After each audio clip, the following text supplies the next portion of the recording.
Welcome to episode 3 of the Speak Easy podcast. My name is Adonis. I'm joined in studio, as I always am, by my two homies here, Luis and Matt. Hey guys. Hello.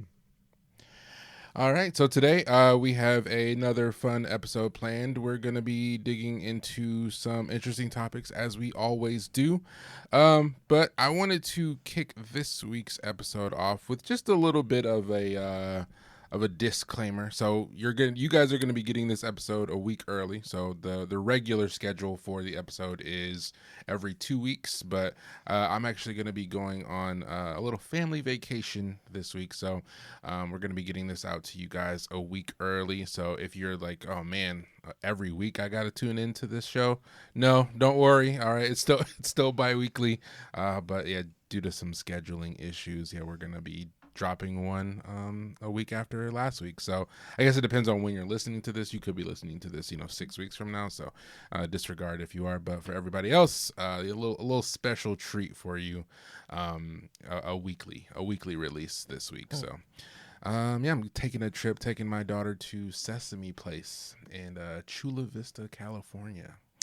You must be so excited. I actually am. She is a huge fan of the street. So it'll be exciting to see her getting to interact with all the different characters. I'm excited to see how she reacts. She could be terrified of the sort of, life-size version of these puppets that she sees on TV. So, yeah. Do you guys remember the first time you went to an amusement park or a theme park when you were a kid? Oh, yeah. Absolutely. Yeah. All right. Share those stories. Yeah. Okay, cool.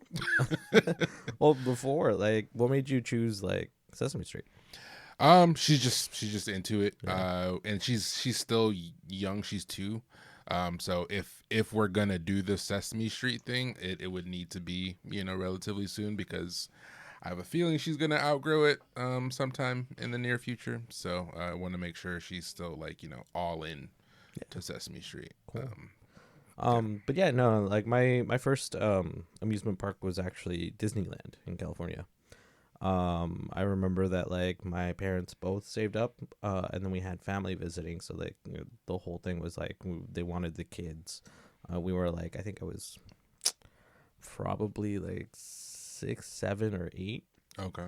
My little brother was younger. I had a cousin. We had a couple cousins that went to, and then of course my little sister was being carried around everywhere. So, but I remember just the interactions with my parents more so than some of the rides or anything. It was just it was a big deal to be there. They went all out. We still have our Mickey hats. So very, very special. Nice. So the first one that I remember, because again, I think my mom took me when I was a baby to Disneyland, but the first one I remember was when I was about 5 years old. It was when I realized that a parent can look at you with a smile on their face, but be lying 100% about what's about to happen. I'm from Virginia, and we went to Busch Gardens, which is a popular amusement park out there.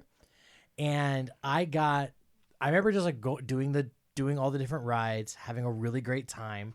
But then what ended up happening is I got to get a little bag of the baked peanuts, and I just started stuffing my mouth with these things. Unfortunately, I was not paying attention to the way that our group moved, and my mom and my family went to the left, and I kept going straight. And I'm just sitting there eating, and then I look around. I'm like, oh my God, I'm by myself. And I just hear my mom screaming, Matthew. And I was freaking out too, because I was like, oh my God, I lost my mom. She runs over, she gets me, and everyone's because this attendant came and helped her find me. And she's like, oh, thank you so much. I'm so happy I found him. She's like, are you okay? I was like, yeah. And she's like, okay, we're just going to go to the bathroom really quick. The fastest spank I ever got. Bam. Why are you not paying attention? Because it's kids, that's scary, man. I couldn't fathom. I'm not a parent, so it's if I lost my kid at an amusement park, I'm not gonna spank my kid, but I'm gonna be you gotta help me. You gotta be paying attention. But yeah, Busch Gardens I would think I was about 5 or 6 when we went, and it was just bunch of roller coasters. Like they have like Apollo's Chariot, many loop-de-loops. It was a great time. Nice. Outside of the spanking that I may or may not have deserved. Yeah. Hey, we can get into that later if you really want to. But yeah, that's a. I was gonna say that's a topic for maybe a different day. But cool. Yeah. So we are going to before we get into any other conversation topics. Obviously, man, what's your first one? Yeah, You don't get to get away with that. Yeah, What were we talking about? first amusement park. Oh, we didn't do amusement parks. Sorry. Oh no. Yeah, no, it wasn't. I grew up a single mom. Well, I didn't grow up a single mom. I grew up the child of a single parent, and there was 5 of us in my household. So, yeah, trips for us were trips to the grocery store or trips to the park. Gotcha. My mom did the best she could, obviously, with the resources that we had. But yeah, it was definitely, we were not taking trips to theme parks. So probably the first time I ever went to a theme park. Well, unless you count like Cedar Point or like Kings Island. I don't know if those names mean anything to you guys, but not one. Okay. So those are big theme parks in the Midwest. Yeah, probably when I was in high school, went to Cedar Point. But yeah, no, it wasn't a thing for us growing up. I went with my wife to Universal Studios in California, probably when I was like 25. That was probably the first theme park that I had ever been to. Oh dang! A really cool experience. We went to the Wizarding World of Harry Potter, which was nice, but like it's just merch. Like I mean, you're just there to spend money. It was really cool for me. That was a really cool experience just because being able to see like the Hogwarts castle, even though obviously it wasn't real, but like it was very large and it was very cool, and it was like Harry Potter is a huge part of my life. Again, conversation for another day maybe. But it was just a really cool experience to see a nearly like life-size version of this place that has played such a huge part in my life. So yeah, honestly, like that was probably the coolest part, was just seeing the castle up close. The food was good, but I feel like it's a experience that's more designed for younger kids. But it was a good time. It was definitely a good time. I don't know if I would need to do it again, and I don't know if I would have, because we got the 2-day pass. I think I probably would have been good with just a single day, like one time entire day experience. Yeah, like it's not really, not really my thing. Now that I have a child, though, I'm sure those experiences will be different because you're going for your kid. You're not going for yourself. But yeah, that's my answer. Okay. Now we can jump into our drink of the day, which is Matt's choice this week. We're going to highlight the Bahama Mama. So, Matt, tell us a little bit about why you chose this drink. Tell us a little bit about your history with it, and then we'll get into a breakdown of what it is. So I chose this drink because I'm a really big fruity drinker. I love the sweet stuff. If I can't tell that it's liquor, I'm having a great time. I think my history with the drink is it was either at an Applebee's. No, we were at like a main event, and we were all just doing bowling because the picture just came back up on my memories, and so it was like us, Katie, Chelsea, every one of us was playing bowling, and the guy like makes this joke because I was like, hey, what are Bahama Mamas like? He's like, I would really call them like Bahama Mamas. He's like, because like they take you out, and I was like, let me get one of these. I drank that thing so fast, super delicious, and ever since then I've always loved them because it's just alcoholic juice, and I am in for alcoholic juice. Yeah. No, they are pretty tasty. So funnily enough, my mom used to love these, like when we went to Applebee's or we went out. So that's a fitting name for the drink, I guess. Not to say that it's a mom drink, Matt, but Hey, I do like moms, so that's good for me. But yeah, no, I do enjoy it. It's fruity, it's refreshing. It's got a nice little zing to it. Luis, as the resident bartender of the group, what are your thoughts on the Bahama Mama? So you guys saw me make it, right? Yes. Yeah. Like this time, I guess this is Matt's second cup, by the way. It is. Yeah, that's how quick he finished his first one. So, my thoughts on the Bahama Mama, like it's refreshing. For me, the grenadine is just a little bit too sweet because it's got, it's got the grenadine, it's got orange juice, it's got pineapple, and it's got the 2 different rums and a little bit more citrus. So I feel like that's just way too much sugar for me. But it's good, and like Matt said, like, did you taste the alcohol? No. Okay. Yeah. It's a beach drink, Yeah, it's something refreshing. to sip on, during, your vacations to somewhere where there's a bright sun and sand between your toes. You're probably not going to want to be sipping on an old fashioned, while you're on the beach, So there's a place for every drink. So, it's definitely it's refreshing, it's light.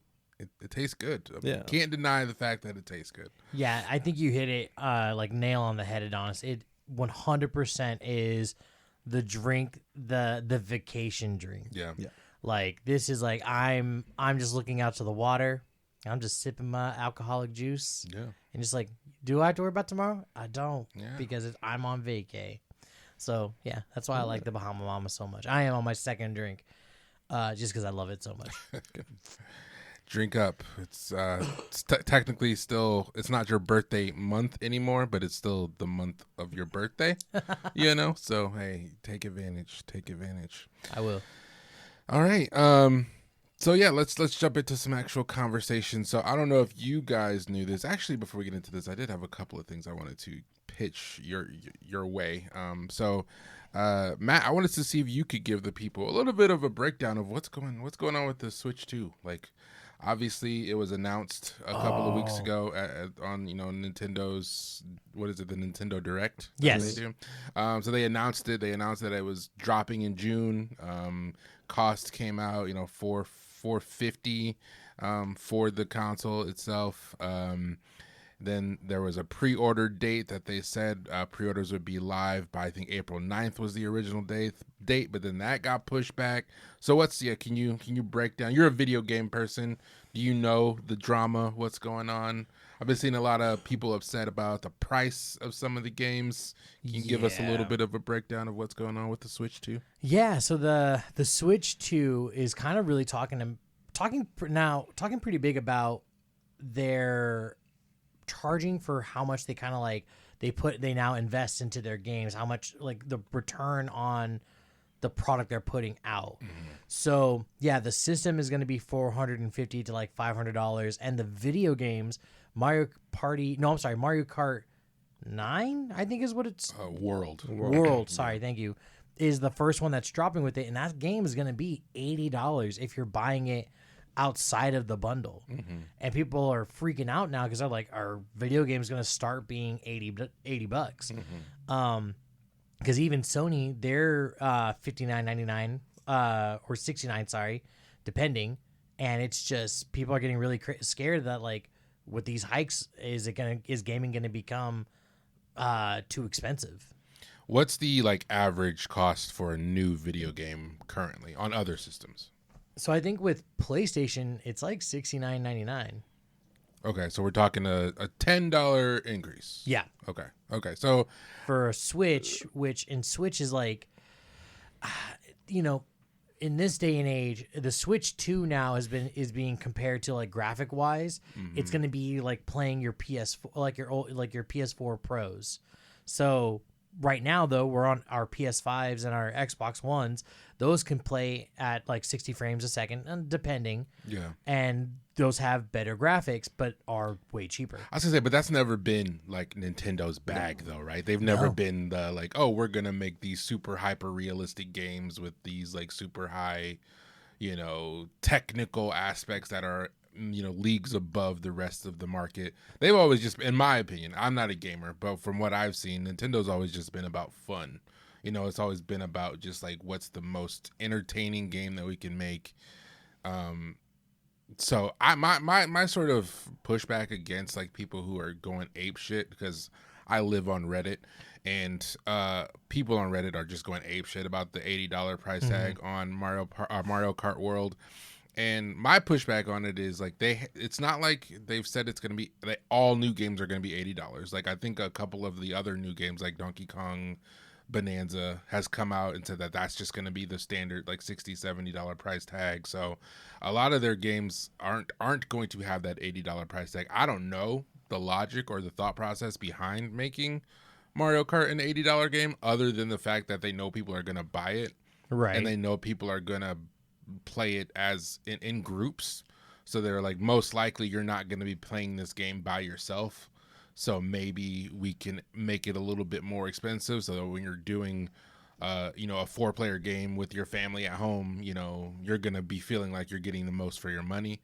I don't know. I'm not a Nintendo exec, so I can't say, but I just feel like it's a little bit of a like overreaction just from the outside looking in, someone who's not a gamer. Like I think, like you said, $70 games are already a reality. So like an extra $10 for like a tent pole video game doesn't seem so dramatic to me. It seems like maybe people are just panicking for no reason. And also, you can get it bundled and $500 for the Switch 2 and Mario Kart Party or World. Yeah. So it's like $50 if you just, and most people probably are going to buy it with the release of the system. So again, I don't see the hubbub about it, but again, I'm not a gamer. I know, Luis, you're sort of in the middle, right? You're not a super gamer, but you're also someone who does play video games. Yeah, so and I used to play like video games a lot more, like that religiously. Like I would get out of junior high, and as soon as I was out of classes and I got home, I'd jump on whatever console I had and I played for 4 or 5 hours every single day. And it got to the point to where I didn't find much amusement doing that anymore and playing by myself. I'd rather just be with a group of people or out and about. Fair enough. But I actually have like a little bit more of the background to this because I still collect. Like Nintendo's a big part of the, Sure, all of our lives, and Pokemon's a big part of mine. And so like one of the things that they were talking about was the Switch and the new Pokemon game coming out, and they were talking about like, well, in Japan, they have the same bundle for Pokemon, but it's about $100 cheaper if you buy the Japanese version bundle and you do the conversion. It comes out to like $37.99 plus tax, just about. And part of it, I think, is just like production, right? You have to produce a physical item and you have to ship it. And where's most production these days?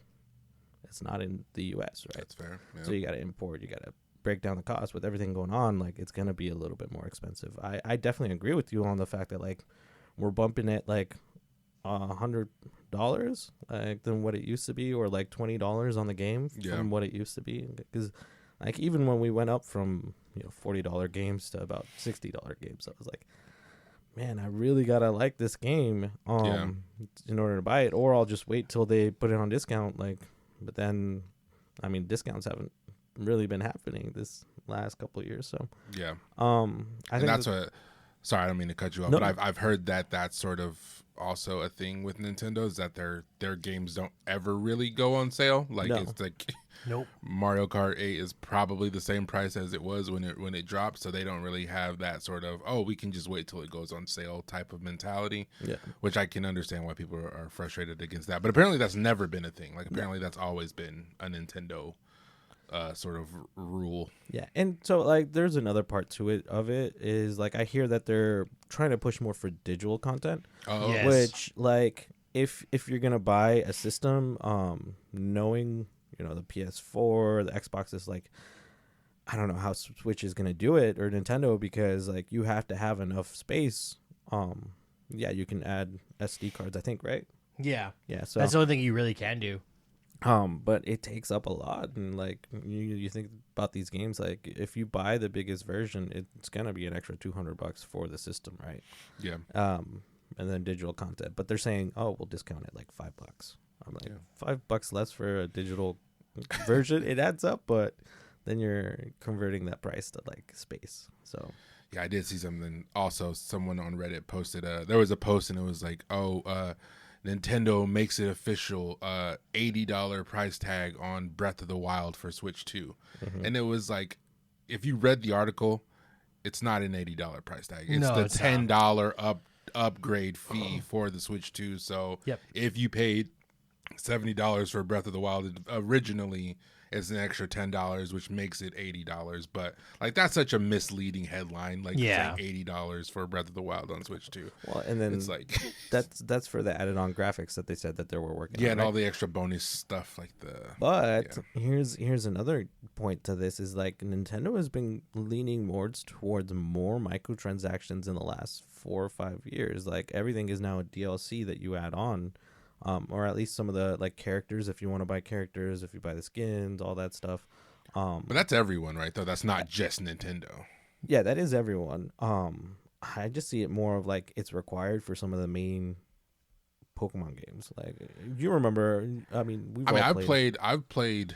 I don't game. I've played all of Pokemon Legends Arceus, Mhm. and I've played all of what was the other one that just came out? Sword and Shield, or Violet and Scarlet. Scarlet and Violet. Yeah. And I can tell you, I played those games. I got a lot of enjoyment out of them. I didn't buy a single thing. Like I spent no additional money on those games for the DLCs that they added on. Nothing. Yeah. So again, as just a casual gamer, like that might be a thing for people who want to be like super serious about it and get all the trophies, and I don't know what you kids do, but like get them all. but for someone like me who just wants to play the game and enjoy it, like I played it. I didn't buy. We play Mario Kart a lot. Not a lot, but we do play it some, and I've never paid for any additional anything on Mario Kart. Zelda's, like I have both Tears of the Kingdom and Breath of the Wild. I never paid for any additional content on those games. So again, maybe for the true enthusiasts who want to get the most out of those games, there are obviously microtransactions. But I can say personally, as someone who's owned a Switch, that I have never paid for any additional anything. So like, let's bring it back though. What's the most you would pay? It's as like Matt being our pro gamer over here. Like, what's the most you would pay? Are you gonna buy it? And what's the most? I was say better question. Yeah. Are you planning to buy a Switch too? Yes. Yeah, no, I am. I already reached out to Best Buy. I already submitted the like, hey, let me know when it goes on pre-order, because I will be buying one. To your question of what's the most that I would pay, video games have these crazy things, right? Where you pre-order them and they have certain editions, like the deluxe edition, the collector's edition. I have 100% spent probably $200 on pre-ordering a game, but that was because it was Baldur's Gate 3. It came with a little statue, and it came with like a few other things. So it's like you could make the argument that it's like, no, you only spent the $65 to pre-order the game, but I spent the $300 to get the big collector's edition. So if it's a game that I love, I would pre-order it. I would spend the money to pre-order it, whatever it may be. Like $1,000. I mean, at that point, that's just absolutely absurd. If a video game got that high, I wouldn't even be a video gamer anymore. I couldn't afford it at that point. Yeah, there's a line. So I guess we'll close this conversation with that question, Luis. Are you planning to buy a Switch too? No. No. I barely use my Switch 1, Okay. So I'm gonna ride this one until I can, and then once I absolutely have to make the switch over for whatever I'm playing, if I end up playing, then I might buy one, but it'll be like secondhand. Is ZA a Switch 2 exclusive, or is No, that it's not. no? Okay. Yeah. So, Oh, that's good. Yeah, that would have sucked if ZA was going to be only on the Nintendo 2. That's Then- like, the Switch 2, I mean. then they would have then I would have had to You'd have apply it. forced. Yeah. And I'm not going to buy it. Pokemon's on the next game. I mean. Yeah, to Matt's point, I have bought like console exclusives. So like I have the Modern Warfare 3 for the Xbox 360 that came with everything. The Spider-Man PS4. And those were things that like I'd been playing for years. That was my main game, and so like I did that. And so I agree with you. Like anything like that, if the thing with that is that like for Nintendo, they do these sort of consoles like every single, like they've got a Mario special one, they've got the pink Pikmin special. Oh, and yeah. so like it's too much to like have to keep up with it. So no, I'm gonna wait. I'm gonna see if I can pick one out. And then as far as the games, like if I can still play them on my Switch, I'm gonna play them on my Switch. Hopefully, I'm not dropping the $80. No, I will not be buying a Switch 2. not for a while at least. Someone I saw online was like, I'll wait for the OLED version, which is crazy that it's not an OLED right off the bat. It's I kind of wild. could not believe that. I Yeah. just found that out a couple days ago that the Switch 2 coming out is not OLED. And I was like, you cheap bastard. Is it cheap, or are they just planning for the future? So that No, they in a super few are. years they can say switch to OLED. Yeah. Luis called it out really pretty apt. It's one thing that's kind of always annoyed me with Nintendo. And again, it's not just Nintendo. Everybody does it. The God of War edition PlayStation 4. The I don't know, Gears of War Xbox actually might be a thing. Final Fantasy. Like, Yeah, the they Final do Fantasy. I had the Final Fantasy PlayStation 4 actually. But yeah, no, they all do this, and eventually, yeah, it's like the Switch 2 OLED, the Switch 2 Lite, the Switch 2 Mini, or whatever the hell they're gonna call it. Mm-hmm. It is for that, and I find that to be really lame. So I'll buy my Switch 2 that gets released, and I will play with it as I need to for my Pokemon games, and that's it. Yeah, okay. This is gonna be me, like, just showing where I'm at with this. Like, what's the difference between the OLED and the like original Switch? Like, I never got that. So you need to open up your special eyes, and you need to see the colors pop a little bit more. It's just like ultra high def versus high def, essentially. And the screen, I know the screen is a little bit bigger. Yes, and always. it also apparently has a much better battery life. Yeah. Yeah. And again, like for those who are frame whores, that's kind of the thing, is that it really makes the colors, not frames, but it makes the colors pop. But I'm a PC gamer now, so it's like it's a Switch. It's not gonna be that wild, but it will be great for when you're sitting there on your TV, because your handheld's never gonna be that strong. Okay.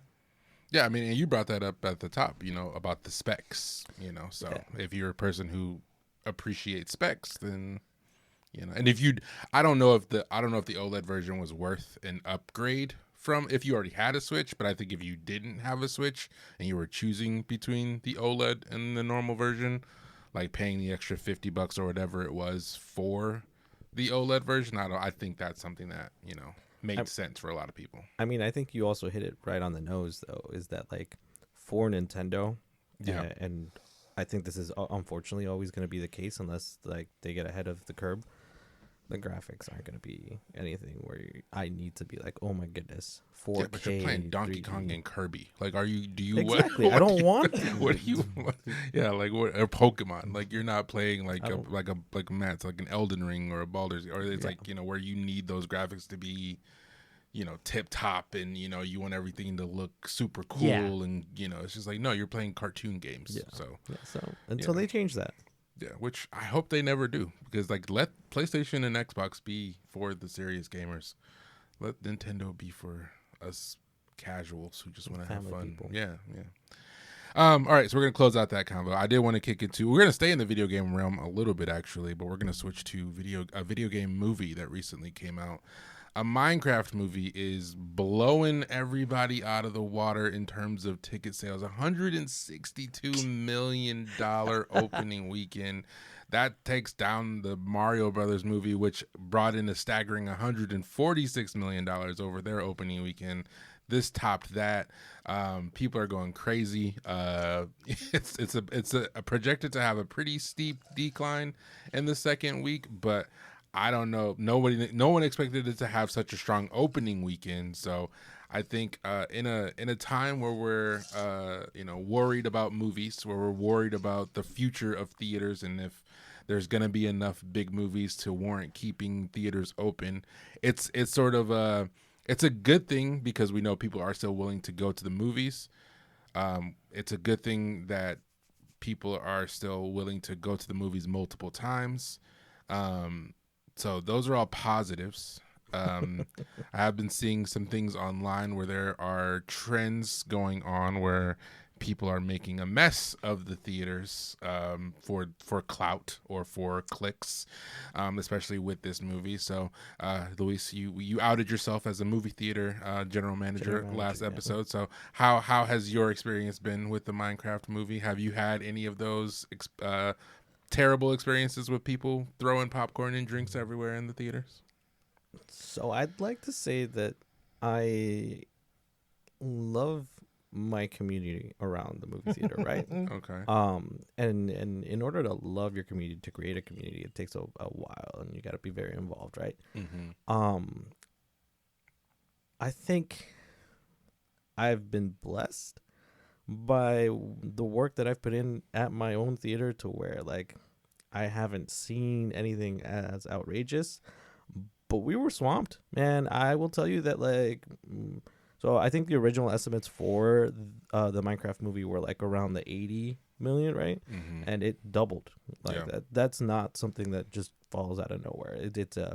It struck gold, social media wise, and it was a video game like movie. Now we're gonna have to keep an eye out for those, but yeah, we were busy nonstop last weekend, and actually I was late to one of our friends' birthday gatherings yesterday because I had to stay an extra 2 hours to give a hand and just damage control.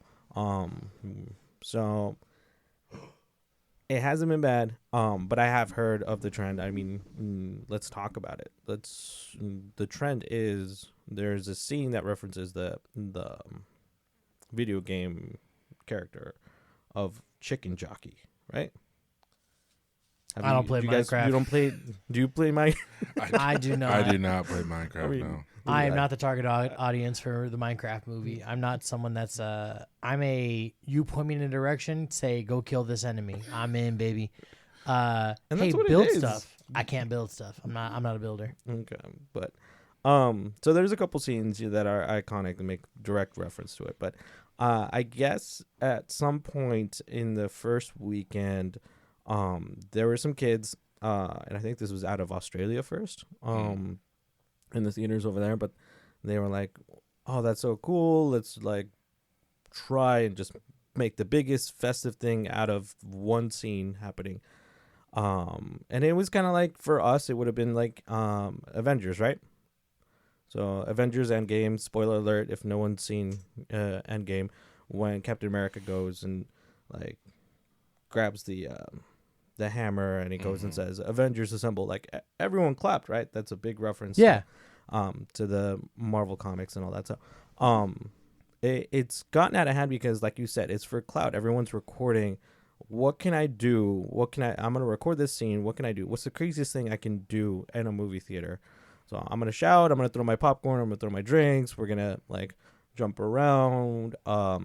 There was unfortunately one location. I don't know what theater, but I feel sorry for them, where someone snuck in a live chicken to reference the point of Chicken Jockey. And so like at this point, like everyone's doing it for the reaction, but they're not thinking of the consequences, not thinking about the other people's experience. Like you have families going to watch this movie, and it's like, oh, your kids played it, or I might have played, I might have built something with my kid. I'm now gonna go and watch it. And at the end of the day, like I think social media or TikTok or the trend has gotten to a point where it's borderline dangerous for some people. Yeah.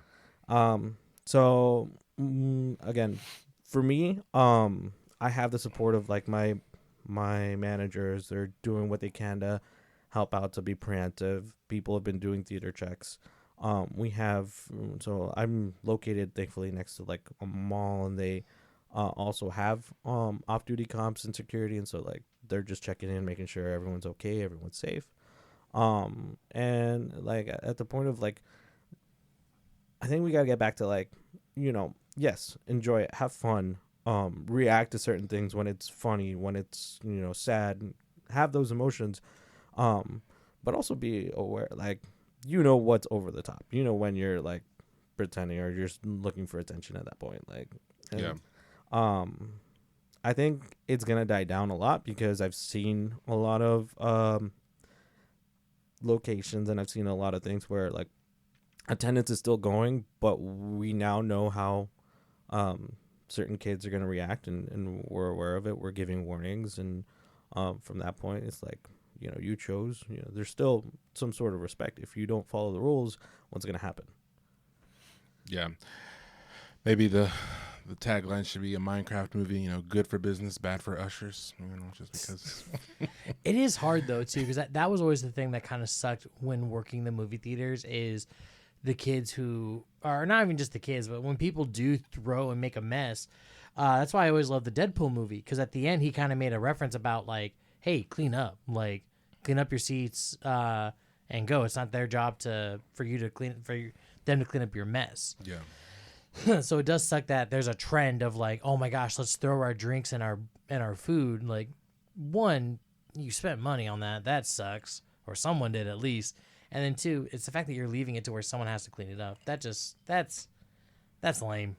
That sucks. Yeah, it's disappointing. It's disappointing to say the least. But hey, it's making buku bucks. Like I said, $162 million opening weekend so far. It's grossed $220 million. In the U.S., we're at 213 overseas, so it's made $434 million worldwide in just a weekend, which $500 million in just a weekend is absurd. But I think again, it's a good thing that people are still willing to go to the movies. So I do worry that if studios start to see that these are the movies that make money, we'll just ultimately get to a point where these are the only movies that studios are willing to make or take a risk on. And as someone who is a cinephile, like, I love those sort of middle of the road, mid-budget movies where, it's nothing huge, but it's original. It's just quality filmmaking. Those could be something that, that could be an era of the past at this point. If studios and production companies aren't willing to take the risk of putting those movies in theaters. So it's a little disappointing. I have a counter to that, and I'm just thinking, like, this was a successful movie. This is a successful movie. It's gonna keep going. Yeah. But at what cost, right? And if studios do decide to continue with these trends, with the social media and all that, I say let's put a higher price tag on those movies, because you're making people work more than they should, and then damage costs, like, that's another thing that you got to build into the ticket. So, like, if you're expecting a movie to have that sort of reaction where people are going to go crazy and just want to do that, raise the price on those feature movies, right? But then have your movies. Dangerous game. It is, but and let's be realistic. Otherwise, because not everyone's going to follow the rules. Not everyone's going to be respectful. So, yeah, if you absolutely have to go see this movie, then let's raise the price to it and have them go. But then for the other movies, like, a lot of times, the cheaper the matinee pricing for the good movies, and I think there's a chain. There might be 2 or 3 that they bring back the Oscar movies, but they do it at a cheaper price. I think it's like a $5, $6 ticket. So if that's the case, like, let's negotiate different pricings for different movies, expecting different crowds. Interesting. Yeah, that's an interesting thought. I guess, again, conversation for another day. We can dig into that maybe. But yeah, I just wanted to touch on that just because it's huge right now. So yeah, with that, we're gonna take a quick break, and on the other side of it, we'll jump into some top 5 discussion, and then we'll get into some other conversation. So we'll be right back, guys. Stick around.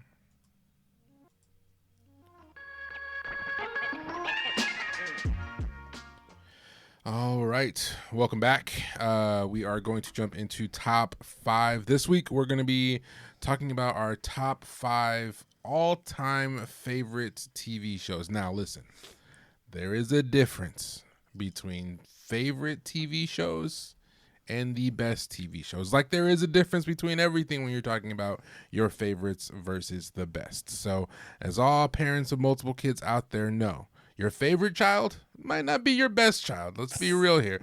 Like, the one that you just happen to have a stronger connection with, he could be the dummy of the family, So Wait, Adonis. What? Who's your favorite child? I only have one child. Who's your best child? I only have one child. So in my case, it is both. But I'm just saying, like, if you go to a restaurant, you might have the best steak you've ever had.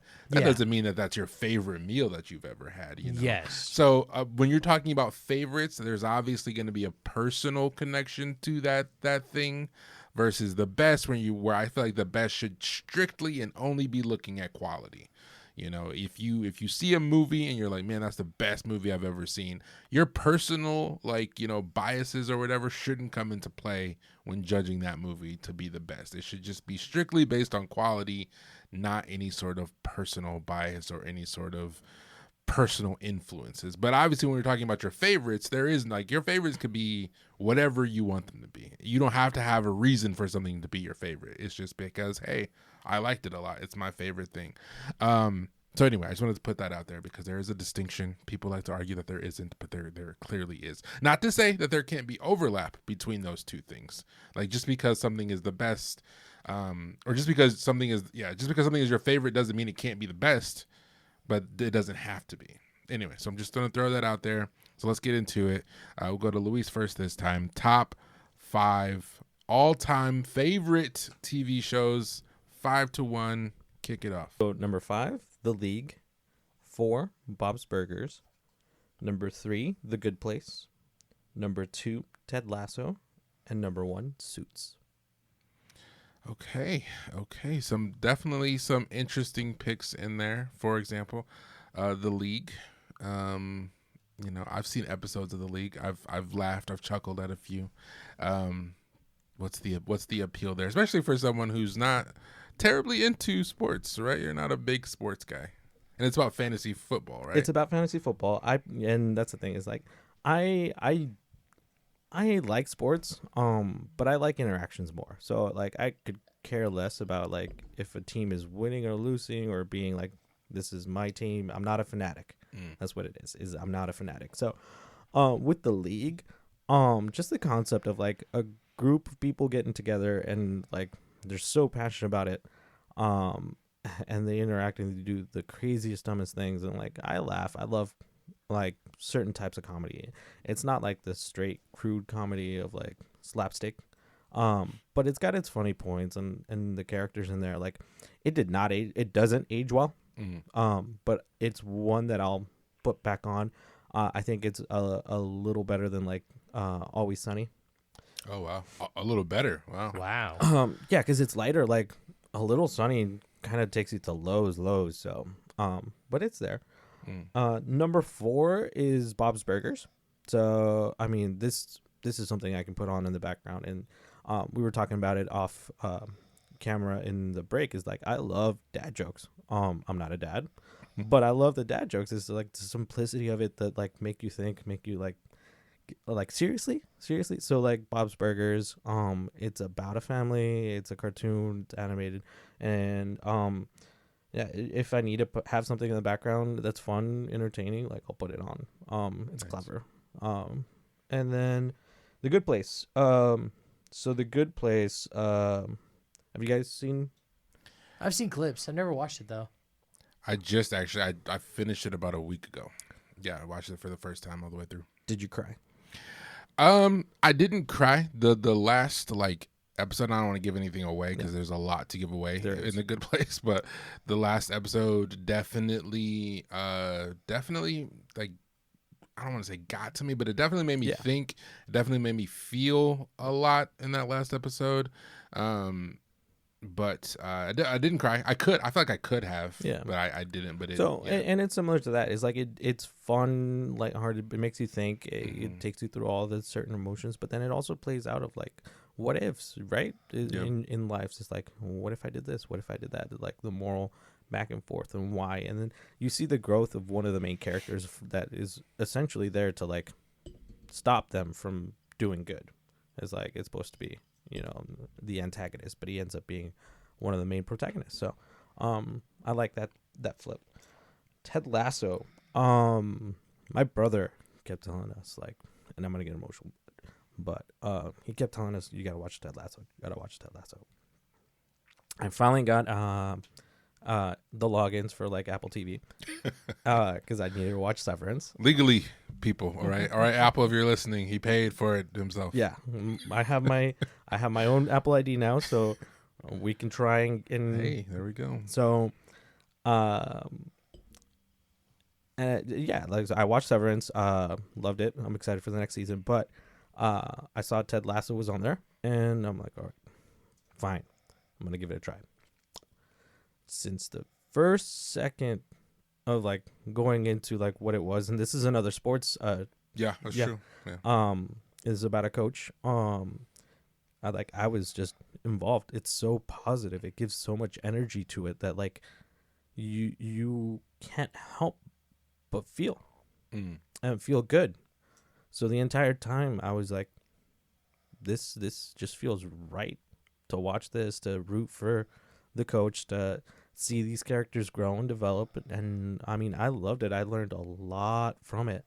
So, definitely one of my top ones. I want to go back and rewatch it already. Is it over or is it still going? It's over. It's over. It's Okay. and I'm sure they could bring it back somehow. But I think like as far as like the main reason why the show came to be is over. Like he was a coach in like a minor league football league, American Football League, and then he went to the UK to coach an actual football team. So, and didn't know a lick of it.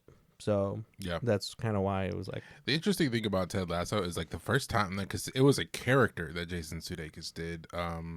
Like, and I saw it in a movie theater ad, like I want to say like 10, 12 years ago. And it was like, I don't know if that was where the first and only thing, and I'm sure there's Ted Lasso fans out there that will correct me, but it didn't start as like this idea for a TV show. The idea for the TV show came from this like little character skit thing that they would do about this guy who was like an American getting into like soccer or football. But it was really interesting because when I first saw that it was becoming a show, I was like, I swear I have seen this character before. Like, you know, I've seen Jason Sudeikis doing this football guy. Like, this can't be a coincidence. And then, I did some research and it was like, oh, okay, yeah, it did start as like this little skit. So, but I've also heard very good things about the show. I just, for some reason, I've been hesitant to press play. I will eventually. I just finished The Good Place, so I've been sort of looking for something new to watch. So I'm sure that'll be something that I check out, especially after hearing your review. It sounds like it's good. And again, everybody that I know that has watched it has had nothing but good things to say about it. So exactly. And I think that might be why my brother decided to like coach my niece's soccer team for cool. 3 or 4 seasons now. Yeah. So really, really cool. And then number 1 is Suits. Interesting. Yeah, that, it makes sense. now that I think of it, I didn't know you watched Suits, but it makes sense as far as what I know about you and your personality. But for people who don't know you, why is Suits your favorite show? So the main character, he kind of just has to fake his entire life, or his job life, and I related a lot to him. Like I felt like, growing up or having life experiences, like you take a little bit of each of everything and you try and like think on your feet. You try and do everything as you can. And then it gets to a certain point where you're like hiding who you are. So like for Suits has been around for years and it's done. But for those people that don't know, it's like this guy, he was into money trouble. He accidentally stumbles into a job interview and to become to work at a law firm. And the whole premise of it is that like they ask him, or supposedly in order to work there, you have to complete the bar. And he said, "Oh yeah, I did. I'm a lawyer, right?" Yeah, lied.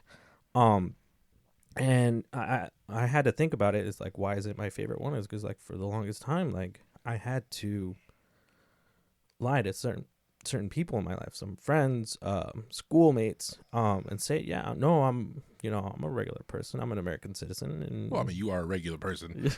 Yes.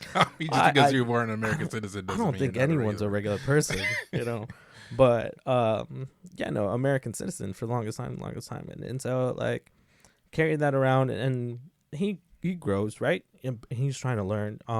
He has a mentor. A big part of me and in like my own development is like I've had mentors, whether it's been at AMC, whoa, oops, whether it's been at my job or whether it's been maybe the Bahama was were a little too strong. But so like the mentorship and the fact that like it's not just one person growing in a mentorship, it's both people. And at the end of it, like the hardest part to swallow is like in order to truly grow as a person, from what I saw in the TV show and when you actually like do learn and you try and become better, is that it's selfless sacrifice from every single one of the characters at the end. And I think that's admirable. Very, very admirable. So I love the show. I love some of the stuff they get into. It's very clever.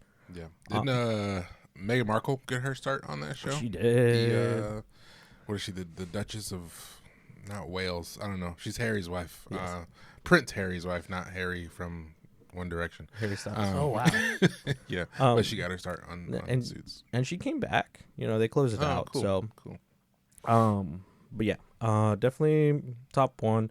Again, I think for a lot of these, I'd probably rewatch them. The Good Place, you got to be in a certain place to be able to like rewatch. Yeah. But Yeah, no, The Good Place. The Good Place is really good. I would definitely recommend it. I was skeptical to start it. It's got that sort of like, you know, type of humor where you have to commit to it because it's sort of like just, I don't know the best way to describe it, but it's sort of like you gotta understand that this is a show that's trying to be funny. It's very funny a lot of the time, but sometimes it comes across as, okay, you guys are just trying to be funny. Playful. It's not like naturally funny. no, it's playful and it's Yeah. trying to like play on itself. Like so. I'm a big fan of Kristen Bell and Ted Danson, and you get a lot of Ted Danson and Kristen Bell in the show. And Ted Danson had a really good show that came out on Netflix too, like recently. It's fun. Really? It's light, but it's very, very fun. It's like he pretends to go undercover at a retirement home. Oh, fun. Yeah, so Cool. All right, that's a good list. Definitely a good list. Lots of a good reasoning behind your choices there. So, Matt, we'll go to you next. All right. So 5-1 top all-time favorite TV shows. So this might be a little blasphemous to you. Okay. Game of Thrones, number 5. Okay. Number 4, Supernatural. Number 3, How I Met Your Mother. Number 2, The Office. And number 1, Scrubs. Okay. Game of Thrones at number 5. You know, I don't know if I would consider that blasphemous because again, if we're talking about best TV shows, I would expect it to be higher. But again, this is your personal personal list. You know, so I cannot. These lists are uncriticizable. All right, like there's no way you can logically criticize someone's favorites list. no, and I would say like as far as like if you were to pick out top 5 best episodes, I think Game of Thrones is one of my favorite episodes or best. Yeah, I think best for sure, but favorites, yeah. So Game of Thrones, number 5, yeah. Number 5, all right. Number 4. Number 4 was Supernatural. Supernatural, the never-ending show. Hey, it did end after like 16 seasons. But I really liked like the family aspect of Supernatural. Like, yes, it's the boys fighting demons, ghosts, and everything in between with supernatural beings, but it kind of always comes back down to the relationship between the two main characters, Sam and Dean. And I just really, I really gravitated to that because as an only child, I've always been like, man, I want like a brother that like I can go to that's like my ride or die. Yeah. Game of Thrones kind of does hit that too with like the Starks. They're very ride or die for each other, and so it's like now that I'm looking at this list like top down, I'm like it's a lot of big like family or like that's like their best friends who are like that's like my brother essentially. Yeah. Side note: did you see they brought dire wolves back from extinction? Yeah. Well, it's like a whole like they messed with the genome of gray wolves that kind of has done what they're saying, but it's not really dire wolves. They just messed with the gray wolf's genome to give it the traits that it needed to be a dire wolf. Matt, don't fight it, okay? Just accept it and enjoy it. They brought dire wolves back, okay? The fantasy nerd in you, I know, just wants to just accept it and believe it. Is this really cool? 100%. But there's a lot of movies out there that say bringing back things that are extinct might not be the best idea. And I just love that scientists said, yeah, nah, we're going to do it. Fuck it. Let's bring. What are we going to bring back next, guys? What's So next? I watched this movie over the weekend called Jurassic Park. Let's do it, Tommy. Number 3, How I Met Your Mother. This was probably one of the first series that I ever watched on Netflix, and I was like, next episode, and immediately I was hit with there is no new episode, and I was like, no. I think I love the sitcom, but I really did love the friendship that the group had, even though it gets a little weird and a little bit in the later seasons between everybody, but like it was really great relationship building between the whole cast. The Office never fails to make me laugh. Yeah. Never fails. I can't begin to tell you. I'll go back and rewatch episodes, like the episode where Robert California is telling Ed Helms' character Andy to not hire his wife. And just the you lying son of a bitch. I don't know what it is. It's the emphasis. Just kills me every time.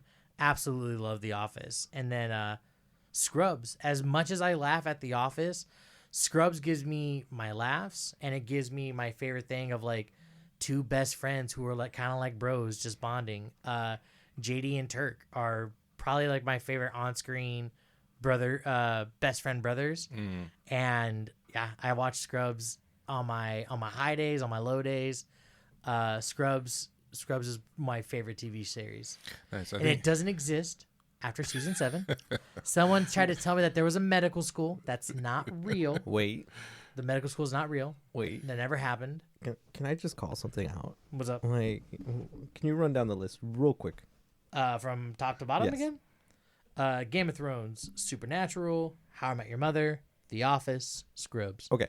So I see a reoccurring theme, and I don't know. I feel bad calling it out, but I'm going to call it out because I have to.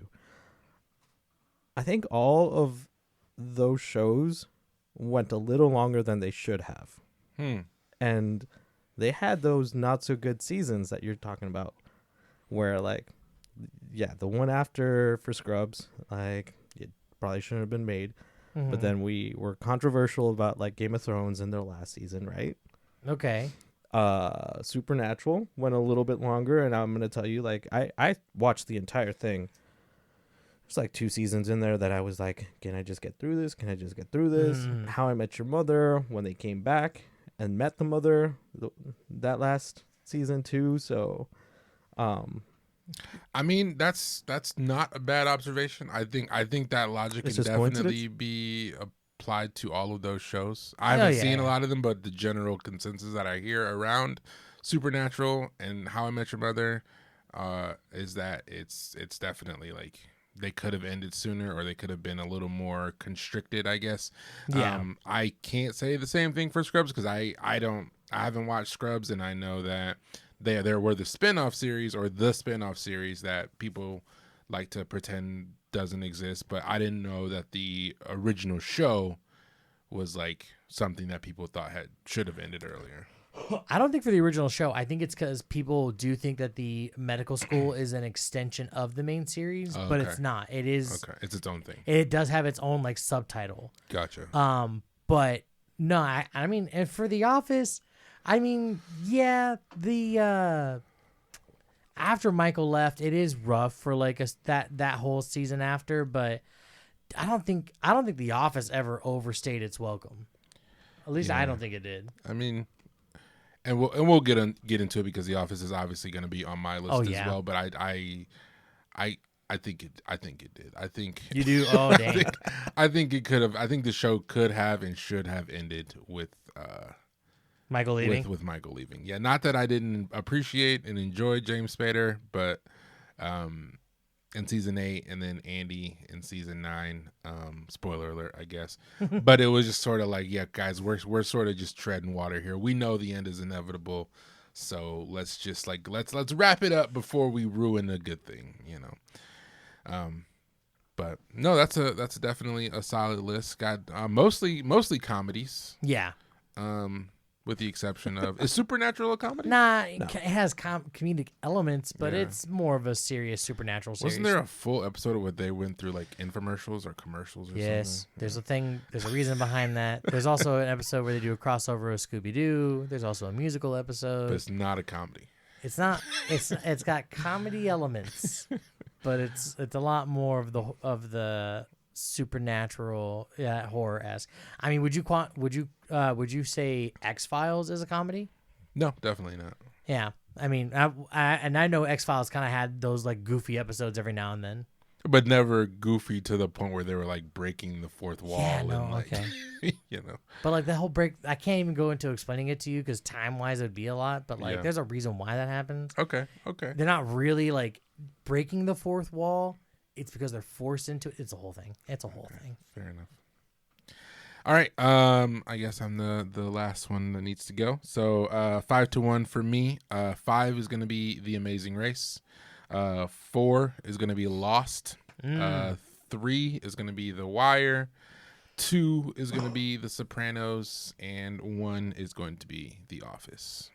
Dang. Yeah. I did not call competitions going to be in your list with The Amazing Race. You know, I tried not. I don't want to say I tried not to add it on there, but there was just no world where The Amazing Race isn't on. Because I have watched every season of The Amazing Race multiple times, and there are today? 37 seasons. Yes, like it's a show that like I've watched every season multiple times. Louis wants to give me shit for having long seasons, shows that stayed longer.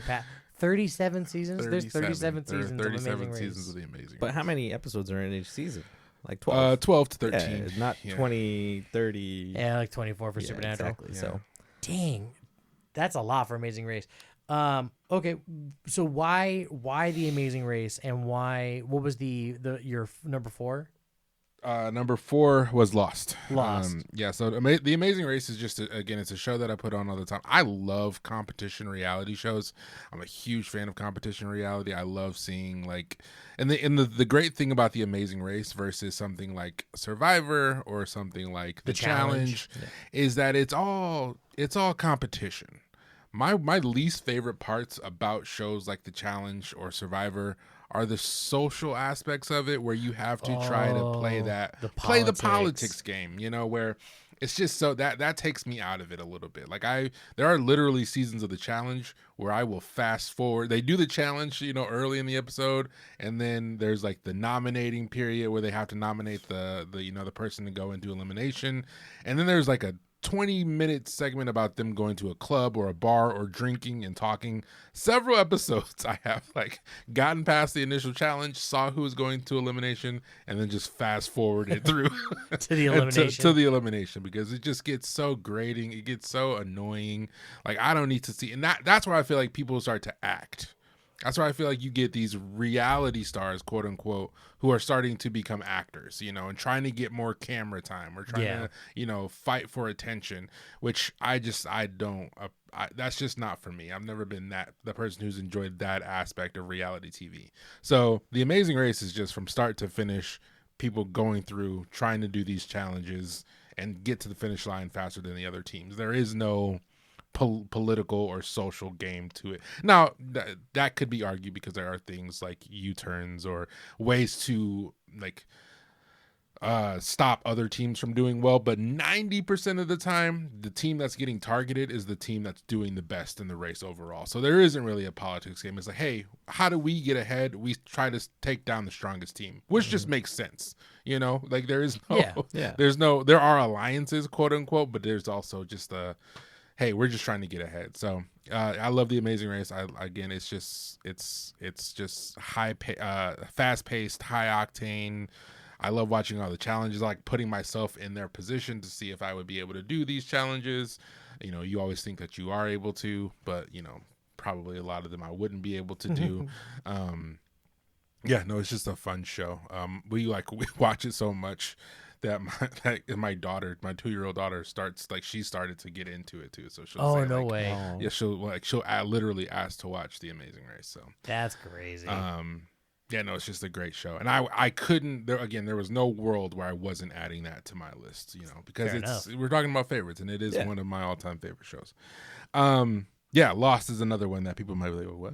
Lost is just a great show. I know a lot of people, I know it's fun to hate on Lost. I know people like it's the cool thing is to point out all the plot holes and point out all the issues and, you know, talk about how they didn't know the ending before they started writing the show, and, you know, they were just making it up as they were going along, which all those things could very well be true, but it is still one of them, in my opinion, one of the most well-written, most engaging, most exciting shows that I've ever watched. Like it's just really everything that I want in the show. Like J.J. Abrams, the creator, had a segment on I think he just did like some he did like a talk, like a public forum talk, you know, like a TED talk before TED Talks, about like the mystery box, you know, TV show where you have a thing that the audience doesn't know, like Severance, where it's like people, like you just reveal little bits and pieces as the show goes on, and just how that makes just such enticing television. And I agree, same thing with like The Good Place, like it's just this idea of like keeping the audience on the hook, feeding them little by little, and it just makes for such good TV. And that's just, with Lost, it was the same thing. Like it's just so good, and it was so fun to watch it for the first time, like learning information little by little, like, you know, making yourself think about all these different theories. Like I didn't watch Lost when it was on TV, but I almost wish I had, because like I can't imagine, like, you know, message boards and forums, like, you know, sharing theories and theorizing, sort of like what Severance is doing now for people. But yeah, just really just like, again, creating that community of people like who are super into this thing and are trying to figure it out, but probably no one ever will, because like you don't, you know, you're not in the minds of the creator. So no, it's just a great show. There's always gonna be that one guy. I called it 5 years ago. Shut up. Yeah, like from The Good Place, what was it, Doug? I can't remember what it was, but there's a guy in The Good Place because The Good Place is about, there's a little bit of a tangent about like the afterlife, obviously. Yeah. But it's not like heaven and hell. It's like the good place and the bad place. And they're like, in one of the first episodes, they're like, oh man, so none of the religions got it right. And the, you know, Ted Danson's character, he's like, well, a few of them did. A few of them got close, but it was like the only person who got like 98% right was this guy named Doug something. And it was like he was at a frat party and took some mushrooms and then just went on this long tirade of what he thought the afterlife was. And he was like, yeah, and he got about 98% of it right. It's like, And they have him framed. Yeah, they have a framed picture of him in the, yeah. What the heck? But anyway, so yeah, it's just a really great show. I love Lost, and I will always defend Lost, because again, that's what, you know, people like to do. They like to, it's a show that's easy to make fun of, but it's just a really good show, and I will argue that to my dying day. Number 3 was The Wire. I love The Wire. It's like one of my favorite shows to rewatch, just because it has such great rewatchability. Each season like tackles a different sort of theme, but you have this through line of characters that are in each season. Is my introduction to Idris Elba, playing Stringer Bell, who's one of the most iconic characters of all time, in my opinion. Just a really cool, really, really good show. Same thing with The Sopranos. I'm most connected to that show because I used to watch that with my mom every Sunday.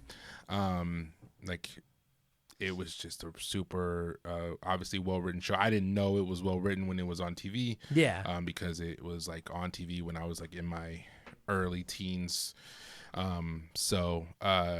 Yeah, but it was just a great show. But the connection there is because I used to watch it with my mom. And then, yeah, obviously number 1 being The Office, because there's never a point in my life where I'm not watching The Office. I started watching The Office when I was about 17, and there's literally not been a point in my life since I was 17 that I have not been watching The Office. Dang.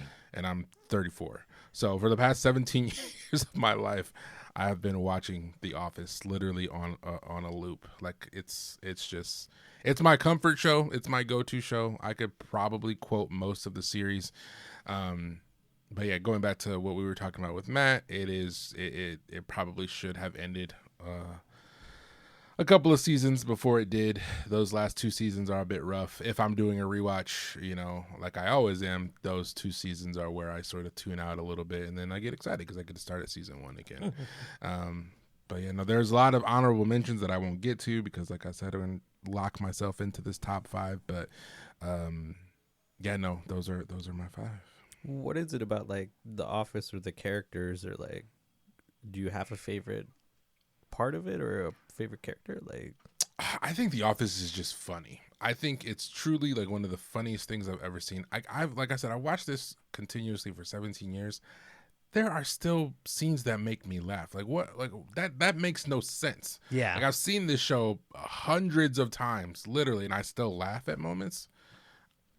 Like that does not compute. Like you should not laugh at the same joke you've heard hundreds of times, right?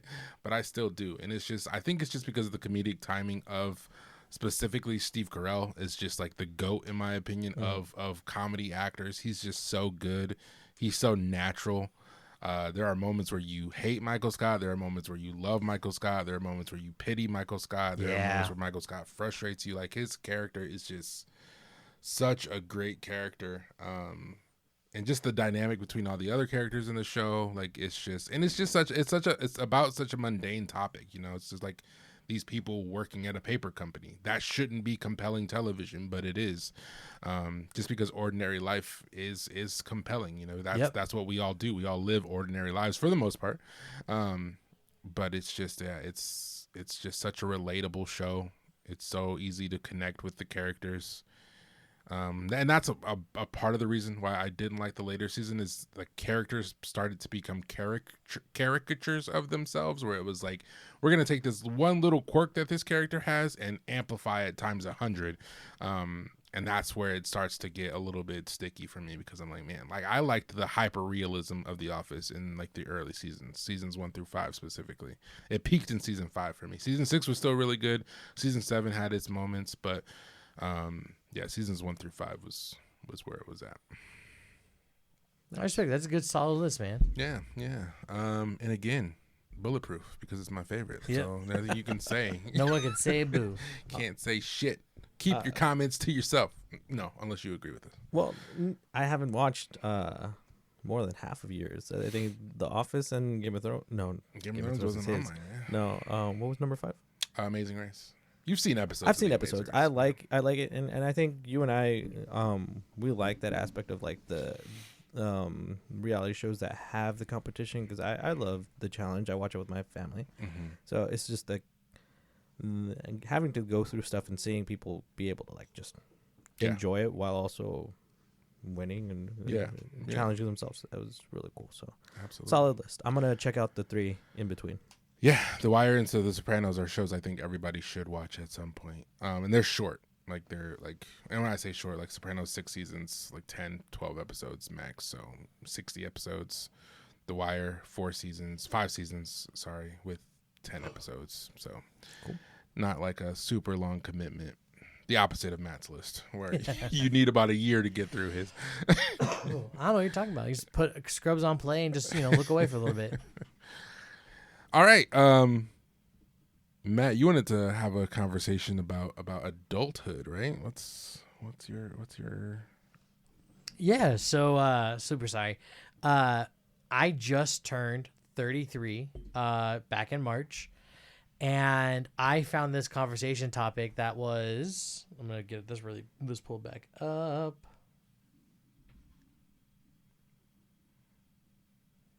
Get some Jeopardy music in here. As a teen, what did you think adulthood would be like? I can go first.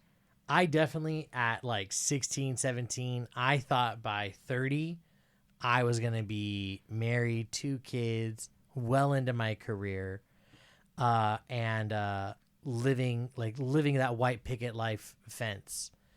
And I can say that saying, you want to make God laugh, tell him your plans. Mm. Whew, man, I am nowhere near that. Not that I am upset by any means of where I'm at today, but it is just so funny thinking back on, like, as a kid, I was like, oh, dude, I'm going to have all this financial freedom. I'm going to eat and buy whatever I want. No one's going to tell me what I can and can't do. And I'm like, my body told me straight up what I can and can't eat.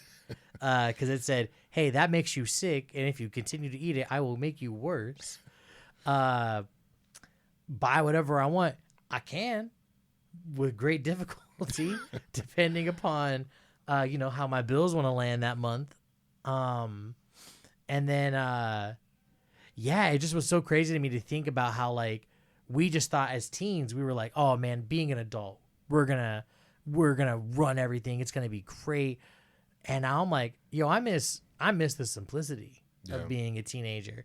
I don't miss, like, school or, like, anything like that, but I like waking up, not having a bill to worry about, not having to worry about paying for gas to get somewhere. Yeah, absolutely. Someone says, hey, we're going to walk 3 miles somewhere. As a teenager, I was like, let's go.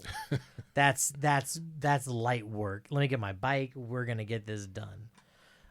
So it just was so funny to me to think about how, like, I thought of what adulthood would be like as a child. I would want to hear from you two. So Adonis, what did you think? What did young scholar Adonis think that adulthood would be for him? Man, I thought I was going to be the leader of the revolution at this point. No, but no, teenage Adonis definitely. I was naive, like all of us were. We all thought that we would be leading these, crazy lives. Probably multimillionaires by now, as you should. As a child, as a teen, you're. It's good to have dreams bigger than maybe you honestly could achieve, because you don't want to dream small when you're that young and impressionable and malleable.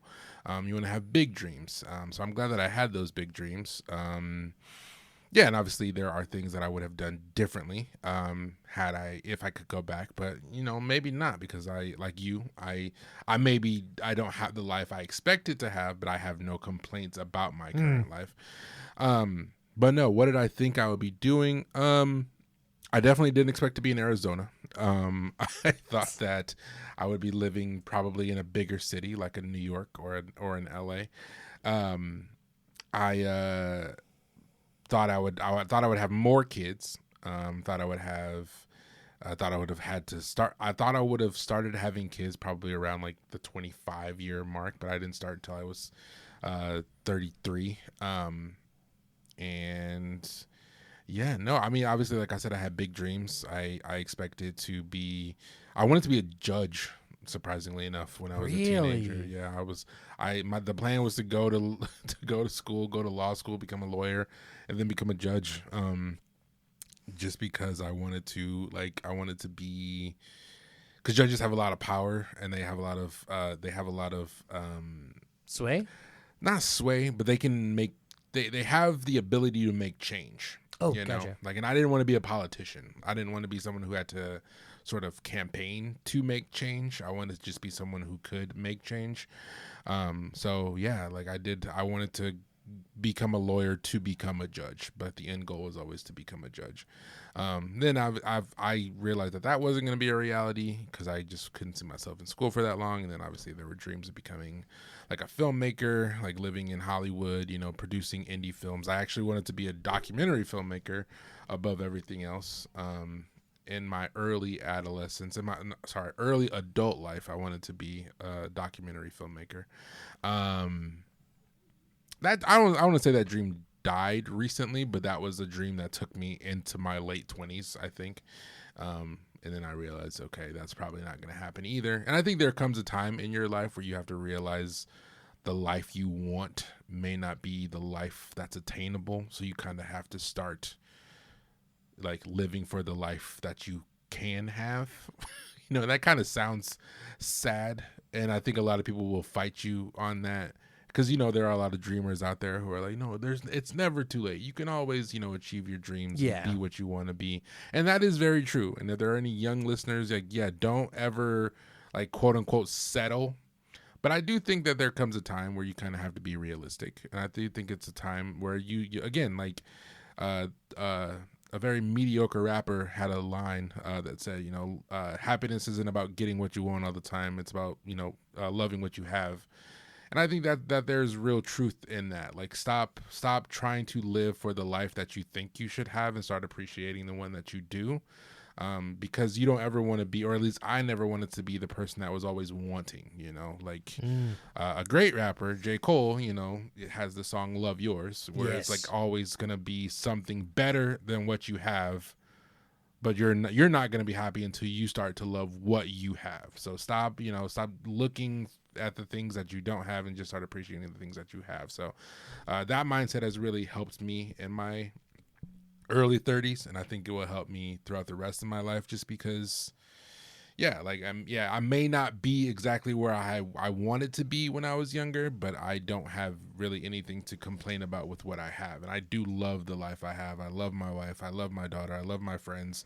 So it's like there's no complaints from me. But again, if you were to tell maybe 17-year-old Adonis that, hey, this is where you're going to be in 17 years, I do think it would have been like, oh no, I'm going to do so much more, I'm going to have so much more, I'm going to be that person who's making an impact on the world. And it's like, I'm gonna just start to focus on making an impact on my world, and doing what I can do and controlling what I can control. And again, I know that might sound like a defeatist take, especially for someone like, oh, you're only 34, like you have so much to do, like left to live and do. And it's like true, and it's not like I'm giving up on achieving my dreams or living my life, but like I'm going to start and I already have. I've already made this transition, but I'm now appreciating what I have rather than thinking about what I don't have or what I could have, that's where I'm at with it. I mean, and that's just so much better for like your mental state too. Absolutely. Like exactly how J. Cole said it. Like you have to love yours. Yeah. No, and I'm happy to see that. I'm happy to hear that you're seeing that now, because I feel like you and I have had conversations before where you're like, man, I wanted to be doing these things. I wanted to be here, here, and here. And it's like, it weighs down on you when you're like, all the things that I haven't done. Mm-hmm. It just, for me, when I turned 30, I'll be upfront with you, that was like an existential crisis for me. There was that stupid song not stupid song, I love it, but the song by Bo Burnham. Yeah. I'm turning 30. And I was like, that came out when I was 28, 29. Yeah. And I was like, oh man, listening to that like the night before my 30th birthday, I was like, I used to, everything he's saying, I was like, I used to be there. Oh my God. Yeah. But yeah, taking that and being able to say, I'm happy with what I currently have, and I can make the impact here, I think, again, mentally is just going to help you out. Yeah. And it helps out everybody. Yeah. And we talked about this in a previous episode, but like your purpose, like redefining your purpose. Like, you might have had a purpose or an idea of what those big lifelong goals that you can accomplish are. But again, if you're just continuing to put time and effort into goals that you're probably not going to achieve, like you're going to end up achieving, I don't want to say nothing, but you would have been better served to redirect that purpose and that drive and energy into something else, something maybe that's not any less important, but just different than what your initial take on life was, So I think reshifting your purpose or reshifting your focus on what your purpose is just a mature way to live life, and it's ultimately gonna make you happier, and it's ultimately gonna make you feel more satisfied with your life. Yeah, awesomely said, man. Luis, what about you, my dude? So teenage Luis was in a really weird place, because again, like, me finding out that I wasn't a U.S. citizen, U.S. resident didn't happen until after graduation and stuff. So like me, I thought I was going to be like, okay, once I graduate, I'm going to buy an Element. It's going to be a forest green Element. I'm going to road trip across the country, meet someone, and then we'll get married. We'll have a couple kids. And then I wanted to be a detective. I wanted to go into medicine or medical school. That didn't pan out, and I didn't like seeing the behind the scenes of what actually happens in hospitals and the process and like the coldness of it. So like I changed career paths quite a bit, and then at some point, with the mariachi, I was like, all right, I'm gonna be a professional singer and perform, and that's a lot of work, and you gotta know the right people, and then even when you know people, there's a dark side to it too. There really is. Like, you talk to some of the professional, semi-professional or professional players, and they're living, gig to gig and sending money, but then they're also like, there's a lot of drinking, there's drugs behind the scenes, there's so many just, and like the lack of respect, the entitlement that comes along with it too. I was just like, I can't follow along in that sense. So like, I'm glad that like all of these little things came up, and then like I took different pivots. It still would have been cool to like follow up with a little bit of mariachi, and then just like follow one of my best friends, one of my mentors at the time, to Dallas, and to live that life. And here's where I say, like, it's never too late in certain parts. You still get to have a little bits and pieces. For me, I think nowadays, like you said, you love yours, but also like experience as much as you can. Mm-hmm.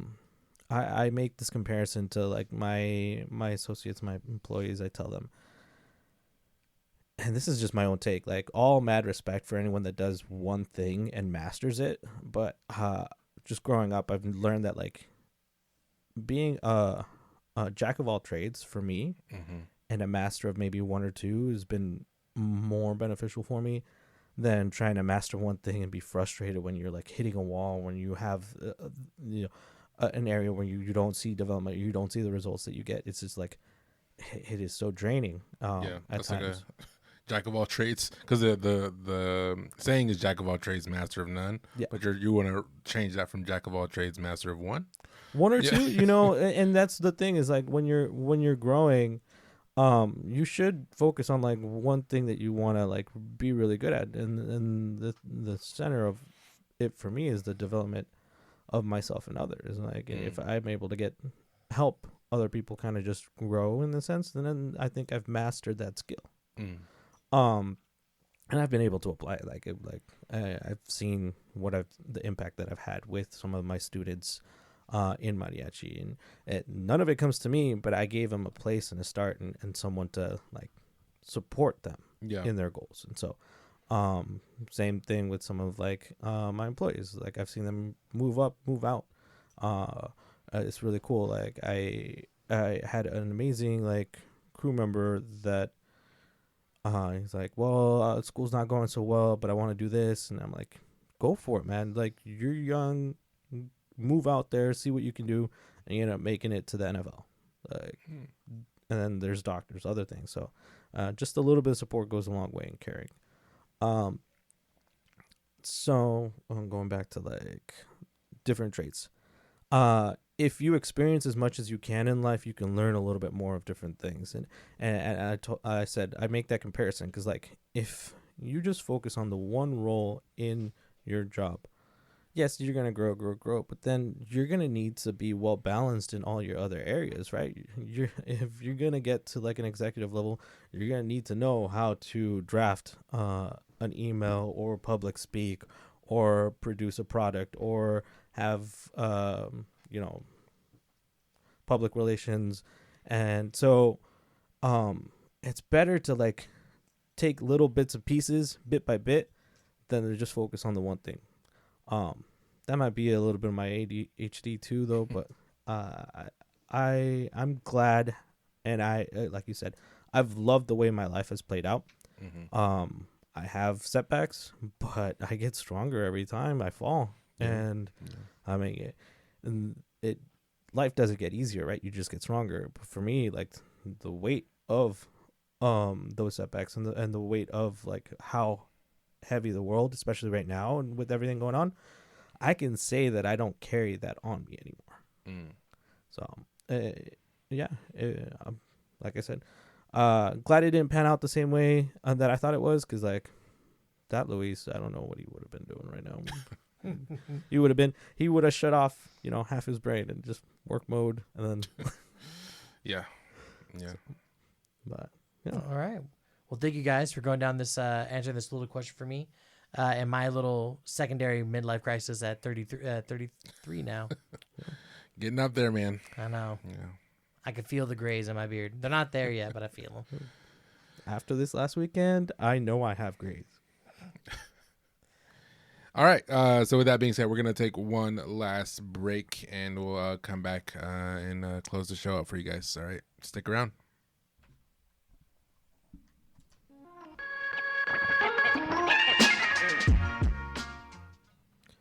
All right. So, a lot of birthdays going around right now, and as I was getting into my friend's birthday gathering last night, they're not parties anymore. And when we get older, they become gatherings. Whatever you need to tell yourself, man.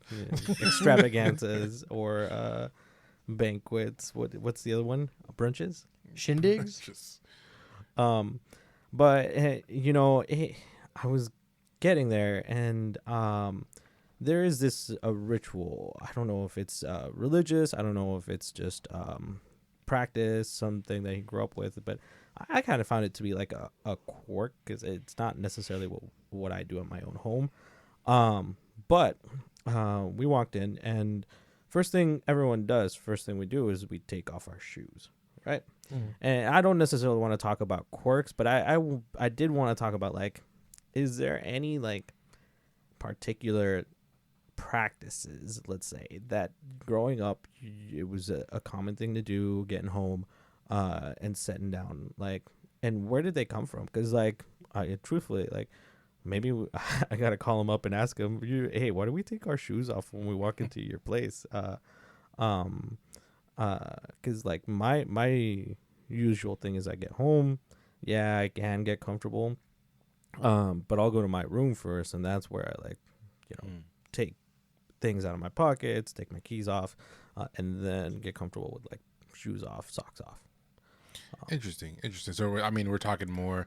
That's like traditions, like maybe traditions we don't know the root of, and we just still sort of abide by. Yeah, exactly. So like, I wanted to know if you guys have something that you like follow. It's a house rule that you follow, and why? Because again, growing up, like, we didn't do that.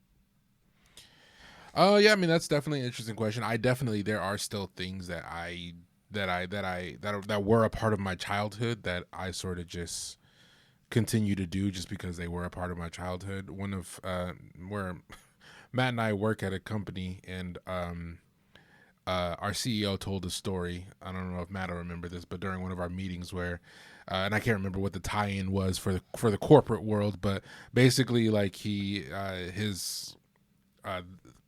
when his family or his mom or whatever would make a ham, right? They would make a ham for like Thanksgiving or for Christmas, and part of the preparation for the ham was to cut the ends off, and then put then you dress the ham, you put all the seasonings on it and stuff, and then you put it in the oven. So he said that one time someone had like asked, like, hey, what's the, like, I understand the seasonings and all this other stuff, like why do you cut the ends off of the ham? And his mom or his wife was just like, I don't know, it's just something that we always do. We've always sort of just that's just a part of the preparation for it. So they reached out to the person that they had learned that from. And like, so the grandmother, I guess, in this scenario, and the grandma was like, well, I didn't have a pan that was big enough to fit the whole ham, so I had to cut the ends off to make it fit, so it's like, it was just something that you did that was like the tradition, but it was like at the beginning it had a reason, but it was just something that you just did because the previous generation had done it. So yeah, I think that there are things that, like, I think there is a lesson in that. Obviously, like, sometimes some traditions are outdated, so let's maybe, reevaluate our traditions and not just follow them blindly, But anyway, I digress. So what were some of yours? No, like, yeah. So for us, yeah. So I mean, again, mine aren't that like profound. Like when I was growing up, like I said, I have 4 siblings, so there's 5 of us in the house. So one of the things that we used to do that I had to sort of train my brain not to do anymore was, like, let's say there was 5 boxes of like breakfast cereal, and like each different, like, you have your Cheerios, your Captain Crunch, your Corn Pops, or whatever. Like, the rule in our house was if someone opened a box none of the other boxes could be opened until that first box was gone. Oh. So it's like if my brother got downstairs early for breakfast and opened up the Cheerios, I'd be like, shit, I wanted corn pops, but now I have to have the the Cheerios until the corn pops are, or the other way around. So yeah, even as an adult, sometimes I'll buy multiple of something, and then I'm like, oh man, I really want some, frosted mini wheats right now, which no one has ever said in the history of the world. but just for the sake of the story. But I was like, oh man, but I already opened up the Golden Graham, so I have to finish those. But it's like, Adonis, you're a 30-year-old man. You can open up multiple boxes of cereal. Like, there's nothing stopping you from opening up another box of cereal. Or like, say, oh, you have to eat dessert after you eat dinner. It's like, bro, I'm a man. I can, if I want a slice of cake, I'm just gonna eat a slice of cake. I don't have to there is no rules against eating a slice of cake for breakfast if I wanted to. Should you be doing that? Probably not, but I can if I want to. Like, I'm not gonna get in trouble. I don't have to worry about a parent or someone telling me that that's a no. But yeah, things like that are just like rules that were like sort of rules as kids that we had that I still have trouble like not following as an adult. Yeah. So did your mom do it or make you guys not open another box just because she didn't want to be wasteful? Because I get that. Like, you open. Yeah, I think it was a waste. I think it was an order thing as well, like just keeping everything ordered and organized, and not having to go stale. Exactly. Okay. I mean, I get the reason behind that, and I will tell you, the whole eating what you want, first day after graduation, it's like, I don't have to go to school. Mom's at work, dad's at work, siblings are in their different activities, but I've graduated. Yeah. I had pizza for breakfast and ice cream. Yeah. Best feeling ever. So just eat what you want in moderation. Don't exactly. Yeah. Make it make sense. It's kind of it's kind of that saying. It's like, now that I'm an adult, nobody can stop me from going to the store and buying 30 packs of Gushers and eating them in one day. Exactly. The downside of being an adult is that nobody stops me from eating the 30 packs of Gushers in a day. And I 100%, I've been that guy. Yeah. Man, what's for breakfast? I'm going to eat fruit snacks. And I'm sitting there just like, this is all I've eaten today. Yeah. Oh, no. And so, yeah, I totally get that, though. The whole, making sure that only one thing is open. Because as I walked down, I opened up, oh, I really want these today. Yeah. And the Cheerios were opened already. Yeah. And then my grandma would be mad because she's like, no, that box was open. You need to open that one first. Yeah. You need to finish that one first. So it's always funny to hear that's, I think it's just a thing to not be wasteful. Maybe it's a generational thing. Yeah. And were there anything else that you remember growing up or So as of recently, because of the pandemic, whenever I come home from the store, or even if I go to someone's house, when I get home, I take my shoes off and I spray them with Lysol, and I leave them outside for 2 or 3 minutes, just because I don't want to bring germs into my house for dogs and stuff like that, my dogs and stuff like that. So that's why I take my shoes off at my house, and we tell people when they're coming into the house, spray your shoes with Lysol. Don't just come in without your shoes being cleaned. Why don't you just vaccinate your dogs? I'm just kidding. I was like, can you even? Also, I'm not trying to fight them to get them to take those shots because some of them are very spry. But yeah, so outside of that though, nothing else really comes to my mind for things that we did, little at home rituals, if you will. Yeah, nothing like that. So I did have one, and I'm looking back at it, and it's a lot of sign of respect, and to more so for one person. I feel like for me, the way it comes across, the way it looks, is like a sign of power. Growing up, when we had my grandparents over, or even when we had meals and family was here, it's like we would set the table, and we would sit down, and my grandfather was always the first one served. Always. Oh, okay. But then everyone else would get served, right? And at times you'd look around and it's like there's kids and they're hungry, and it's like, no, you gotta wait. You gotta wait till everyone gets served. And it's like, but he already got served and he's eating. And it was one of those things. It's like, as a respect, yes, I still do that. I think it's only fair to, and it's not even fair. It's just a sign of respect. It's like, I'm gonna wait so that we can enjoy the meal together. So when we're at restaurants, like if you guys have ever seen me or noticed, like it's like I will, like wait until everything comes out, or if something hasn't come out, until a person says, well, it's going to take a while, or if they've made a mistake. So like, or you're okay to start eating it. That's not like, are you sure? I just want to wait and enjoy it together. Yeah. But the big thing, like I said, was like with my grandfather, and I have my own issues with the patriarch and with, the relationship that I had with him. But a big thing of it was just like, you wait until he's served and everyone else is served to start eating, and then you finish your plate. And I get the finish your plate thing. It's like, it's a cultural thing. You don't want to waste that. I don't. It might be an everyone or generational thing.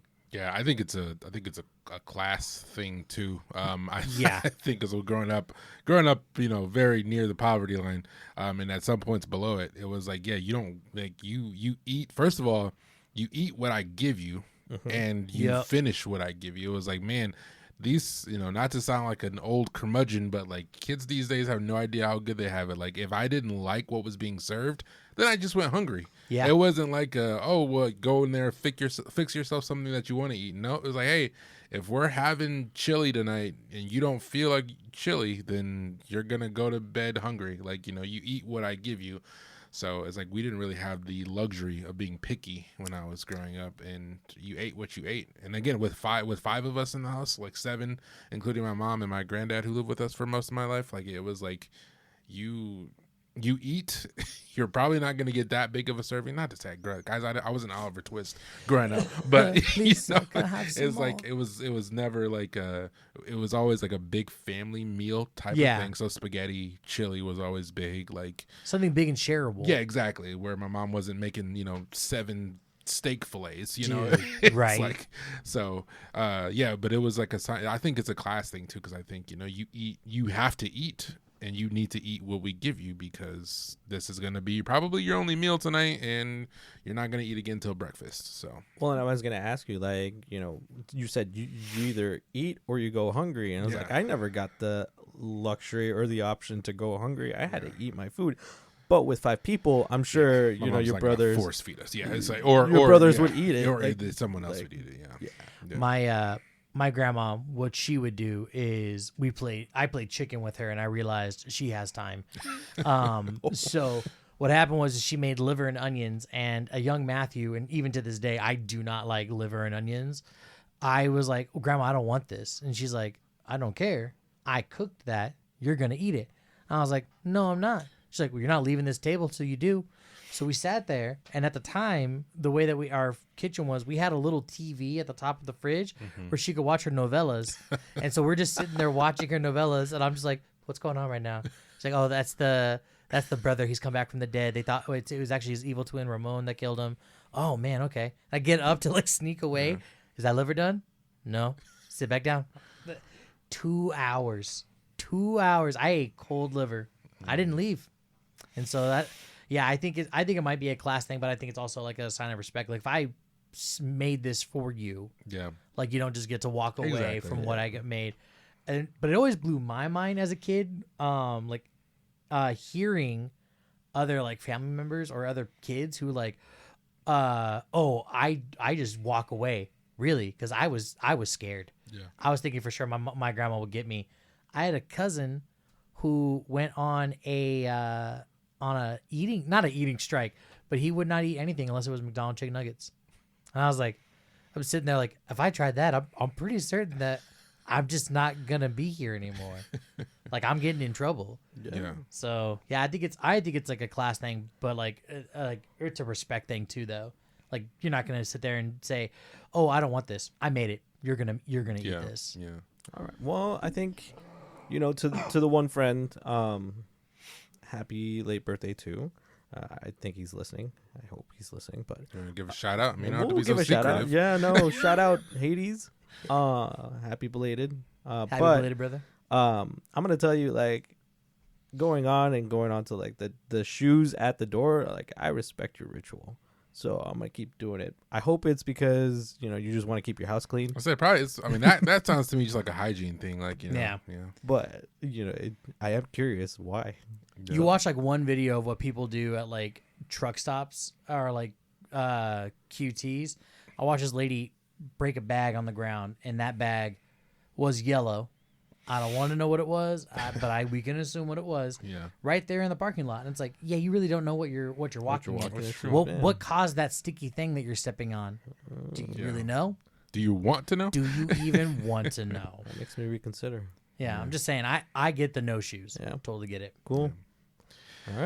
All right, so that is going to wrap it up for us today. Before we head out of here, obviously, we're gonna let you guys know where you can find us on online. So if you guys are looking to follow us on any streaming service, we're on YouTube, we're on Spotify, we're on iHeartRadio, we are on Amazon Music, so you can find us on all those platforms at Drink Easy, Speak Easy.